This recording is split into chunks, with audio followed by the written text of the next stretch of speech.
Why don't we go to my parents' house for New Year's? My husband's words were the catalyst for everything. It marked the beginning of the end. My name is Susan, a 35-year-old housewife. Ben and I had identical jobs and eventually tied the knot. After our beloved daughter Emily was born, I left the company. It wasn't until Emily turned 6 that I visited my husband's parents for the first time. "Hey, isn't dinner ready yet?" My mother-in-law's voice echoed through the house. "Mother, yes, almost," I responded, immersed in my chores. She let out a long sigh. "You're a complete slacker. How can you put up with a wife like this, Ben?"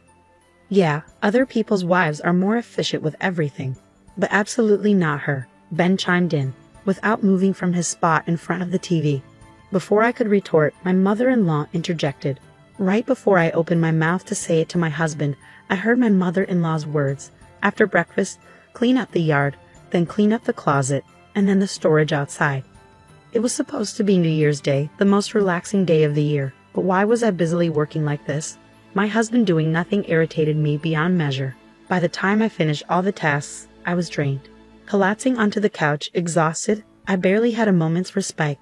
"Who said you can take a break? Make lunch already," my mother-in-law commanded, her tone unwavering. "I've been working all day," I protested, "and I just needed a break." A wife should be working like a servant.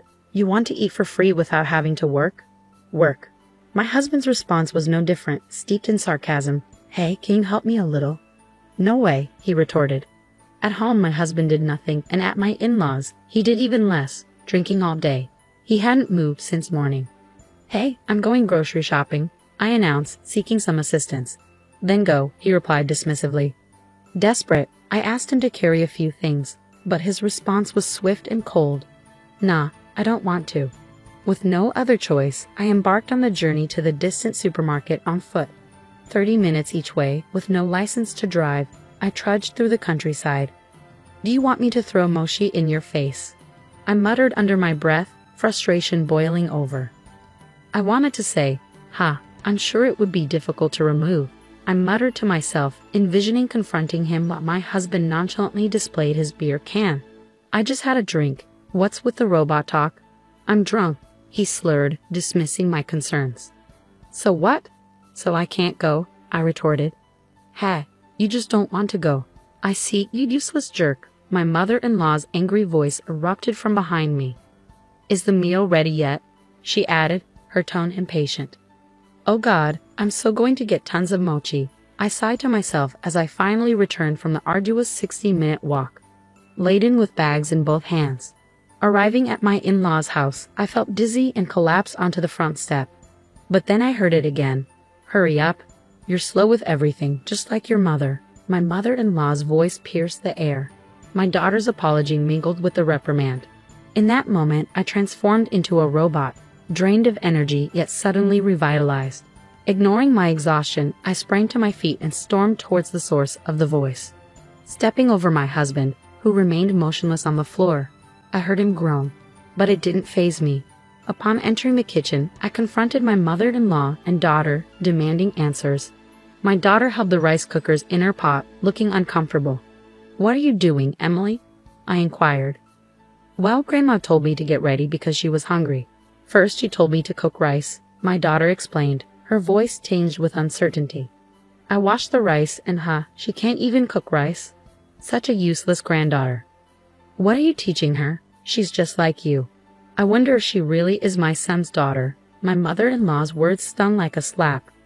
My anger surged beyond control at the mention of my daughter. She's only 6 years old. I can't believe you're asking her to do that. Of course she knows how to do it, but can't you just do it yourself? How dare you do that to your own grandchild? I snapped back. But my mother-in-law's face turned bright red, her voice shaking. "What are you saying? You want to put this old woman to work? What a horrible woman. A wife is a servant, and she's supposed to shut up and work. And the daughter of a servant is also a servant." "A servant?" The word echoed in my mind as she continued her tirade. "Who do you owe your living to? You live off my son's hard work. You are supposed to respect my son and me. Stop complaining and get to work, servant."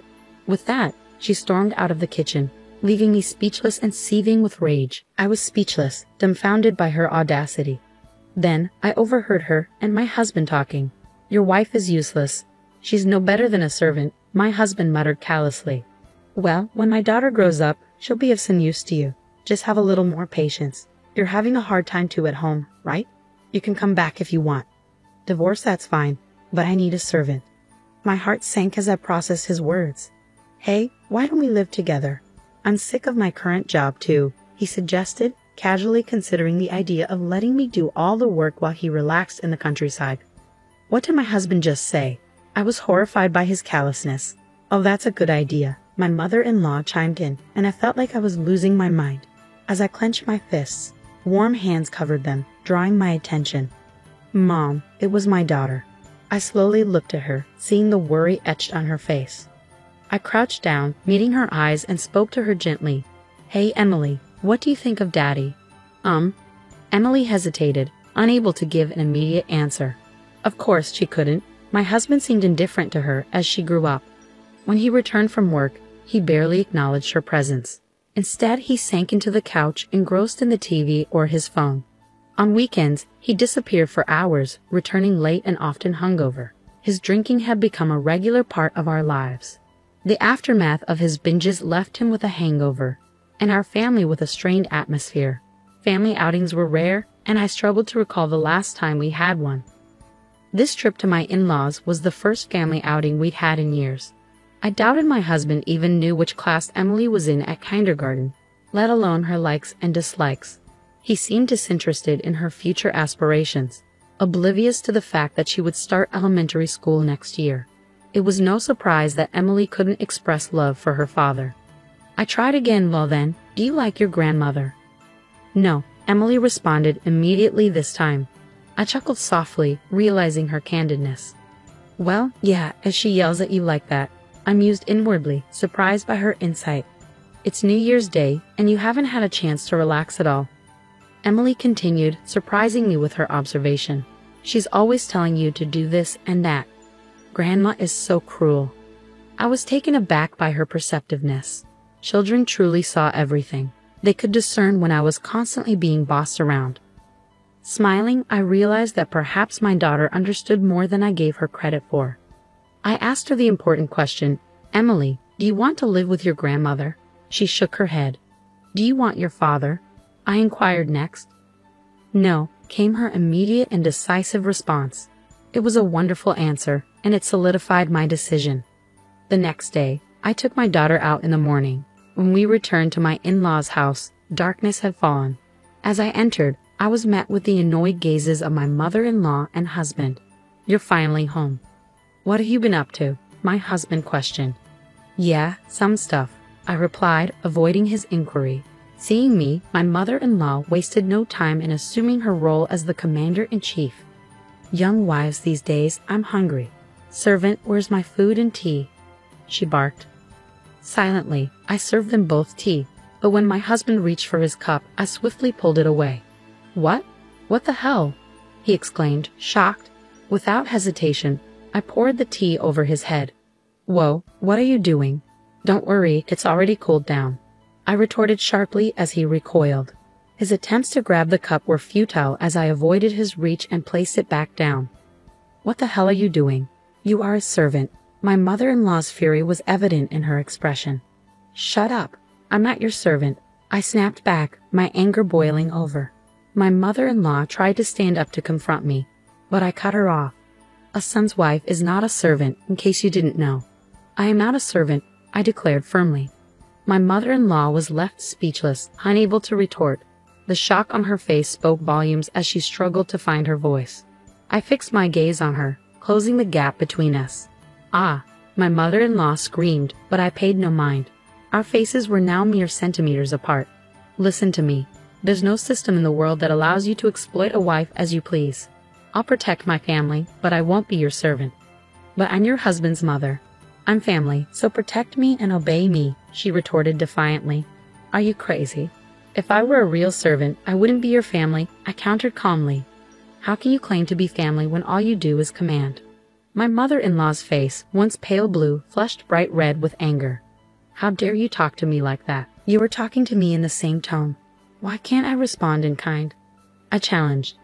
I am your mother, she insisted. Huh, stop saying stupid things.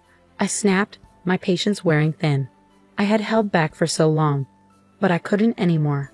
The constant demands from my mother-in-law and husband had pushed me to my limit. Do you think your grandchild is a servant? You treat her like one. I continued, my voice rising in frustration. Stop messing around with me. Moving even closer to her, I saw her face turn blue again, like a traffic light signaling her weakness. What a weak woman you are, I scoffed, turning away from her. My mother-in-law, still with a blue face, trembled slightly, shaken by the confrontation. I shifted my attention to the other person in the room. Now you, I demanded, my tone sharp. Yes, he responded, but his answer only fueled my frustration. So shameful how he answers like this, I muttered, glaring at him. What have you been doing while our daughter was being treated like a servant? I pressed, my anger simmering. I was on my phone, he admitted, his voice lacking any conviction. Anne was drinking beer, I added bitterly. Drinking beer while your daughter and wife were treated like servants. What a great life you have. I'm sorry, he muttered weakly, but his apology only fueled my rage.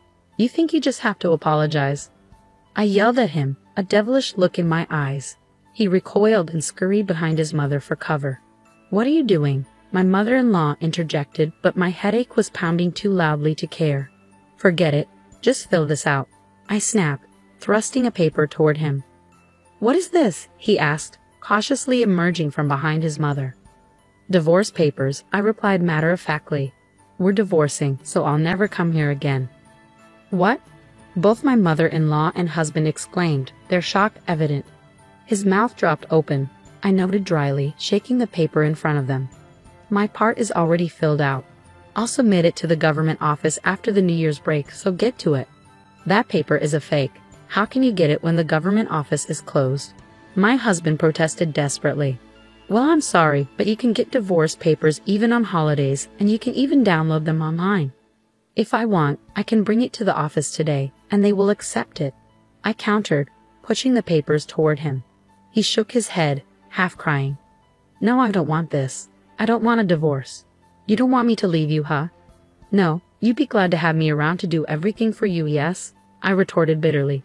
You don't want a divorce because you're comfortable with me as your servant.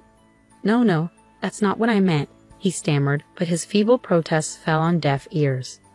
No, I declared firmly, refusing to entertain any further discussion. Is this déjà vu? I recalled the way my husband screamed moments earlier, echoing my own outburst. Shrugging it off, I accepted that if he wasn't willing to write it down, I'd have to seek help from an expert. I'm getting a divorce, even if you don't sign it. I've already spoken to my parents, I declared, firm in my decision. Emily, I called out. Yes, Mom. Emily emerged, ready with her bag packed, as if anticipating my call. Are you ready? I asked, holding up my own bag. Yes, I've packed all my things, she confirmed, her bag in hand. Hey, are you going somewhere? My husband's incredulous voice broke through the tension. I glanced back at him. Good question. We're going back to my parents' house now. Huh? You've got to be kidding me, he protested. No, I'm not, I stated firmly. Treating us like servants is no joke. We can discuss this through our lawyer. Goodbye. With that, I took my luggage and headed for the front door with Emily. My husband quickly followed, pleading, Wait a minute. You can't live without me. Hearing his words, I halted and turned around slowly. Did you forget? I asked, my tone cutting. I used to have a better career than you, and I used to make more money than you.